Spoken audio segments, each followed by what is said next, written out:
Contractor বা ম্যানেজমেন্টের অধিকার নয়, এইটুকু আমি আপনাদের নিশ্চিত করে বলতে পারি। আমি জানি মানাদারা এই বিষয়ে কাজ করছেন, স্ট্রংলি কাজ করছেন, বহু গেটে গেটে কাজ করছেন, কিন্তু তারপরেও আমার তরফ থেকে সাংসদ হিসাবে আমার যেইটুকু ক্ষমতা হবে, আমি আপনাদের এইটুকু নিশ্চিত করে বলে যাচ্ছি, সেইটুকু ক্ষমতা নিয়ে আপনাদের পাশে দাঁড়ানোর সর্বতোভাবে চেষ্টা আমার তরফ থেকে থাকবে।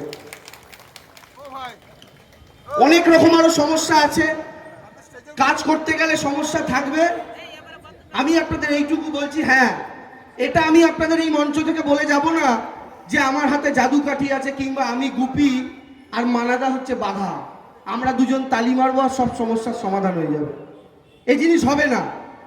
দীর্ঘমেয়াদী সমস্যা সমাধান করতেও দীর্ঘমেয়াদী প্ল্যানিং এর প্রয়োজন। কিন্তু আমি এইটুকু নিশ্চিত করে বলছি, যখন সমস্যায় পড়বেন আপনাদের সাংসদকে আপনাদের পাশে পাবেন, ঘাড় ঘুরিয়ে ফাঁকা চেয়ার দেখতে পাবেন না, এটা নিশ্চিত থাকুন। আমি এই জায়গা থেকেও আপনাদের কাছে অ্যাসিওর করে যেতে চাই। বাদবাকি তমলুকের মানুষ এবং তমলুক লোকসভা কেন্দ্রে হলদিয়ার মানুষের কাছে, হলদিয়ার শ্রমিক দাদা ভাইদের কাছে আমার আবেদন থাকবে, আপনাদের এই ছোট্ট ভাইটাকে, কেউ কেউ তাদের সন্তান সম মনে করলে আপনাদের এই সন্তানটাকে একবার একটা নির্বাচনের সুযোগ দিয়ে দেখতে পারেন। 5 বছরে যদি মনে হয় দেবাংশু যা প্রতিশ্রুতি দিয়েছিল সেই অনুযায়ী কাজ করতে পারেননি, যেভাবে আমাকে গ্রহণ করছেন ঠিক সেভাবেই আমাকে ত্যাগ করে দেবেন। আমি আপনাদের কাছে আর মুখ দেখাতে দ্বিতীয়বার আসবো না, কিন্তু 5টা বছরের জন্য একটা বার সুযোগ দিন। কারণ বিজেপিকে যারা ভোট দেওয়ার কথা ভাবছেন তারা বিজেপির থেকে ঠিক ততটাই উপকার পাবেন এমপি হিসাবে যতটা দিব্যেন্দুর থেকে পেয়েছেন। কোনো তফাৎ হবে না, কারণ দিব্যেন্দু তো শেষ 4 বছর বিজেপির এমপি ছিল বকলমে। ও দাদা বিজেপিতে চলে যাবো, ওনার বডিটা নিয়ে গিয়ে দিল্লিতে জয়েন করেছে 1 মাস আগে, কিন্তু মন তো বিজেপিতে 4 বছর ধরে দাদা জয়েন করার পরই। তো সেই 4 বছর বিজেপিতে থাকা দিব্যেন্দু অধিকারীর পারফরমেন্স কি আমার বলার দরকার নেই, হলদিয়ার আনাচে কানাচে সবাই জানে। যদি বিজেপির এমপি আরো একবার যেতে, এমনিতেই অভিজিৎ গঙ্গোপাধ্যায়, দলের কর্মীরাই অভিজিৎ গাঙ্গুলিকে পাচ্ছে না।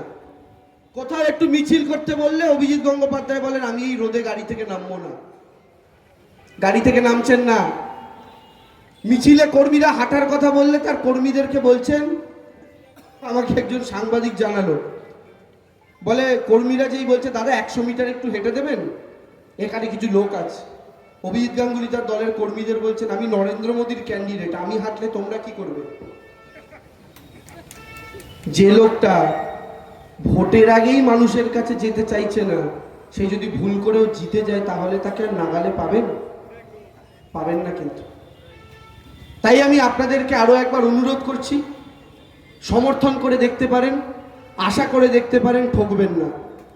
আমরা জীবনে তো আশা ভরসা নিয়েই বেঁচে আছি, বিশ্বাস নিয়েই বেঁচে আছি। সেই বিশ্বাসটা আমাকে আরো একবার করে দেখতে পারেন। আজ অব্দি তো দেবাংশুর নামে কোনোদিন কোনো অভিযোগ শোনেননি সে 5-6 বছরে। এমনকি বিজেপির নেতারা মঞ্চে উঠে যখন আমায় আক্রমণ করছেন, আমার কাছে টিভি চ্যানেলের লোকেরা ভিডিও পাঠাচ্ছেন, কেউ বলতে পারছেন না দেবাংশুর বিরুদ্ধে এই অভিযোগ, কেউ বলতে পারছেন না দেবাংশু এইটা করেছে, কেউ বলতে পারছেন না দেবাংশু ওইটা করেছে। তাই শুভেন্দু অধিকারী কি করছেন, মানে এখানকার বিজেপি প্রার্থী অভিজিৎ গাঙ্গুলি বলছেন একটা চ্যাংড়া ছেলে এসেছে, একটা বাচ্চা ছেলে এসেছে, আক্রমণ কিছু করতে পারছেন না, তাই বলছেন চ্যাংড়া ছেলে, বাচ্চা ছেলে। আরে আমি তো বাচ্চাই, আমার বয়স তো 28। আমি কি বলেছি আমি বুড়ো? আমি কি বলেছি আমি বয়স্ক? আমি তো বাচ্চাই, কিন্তু তফাৎ একটাই, আমার 28 ওনার 62। আমি যদি বাচ্চা হই, উনি আমার দাদু, তো দাদুর সাথে নাতির এবার ভোটের লড়াই হবে। দাদু নাতির ভোটের লড়াইতে হলদিয়াবাসীর কাছে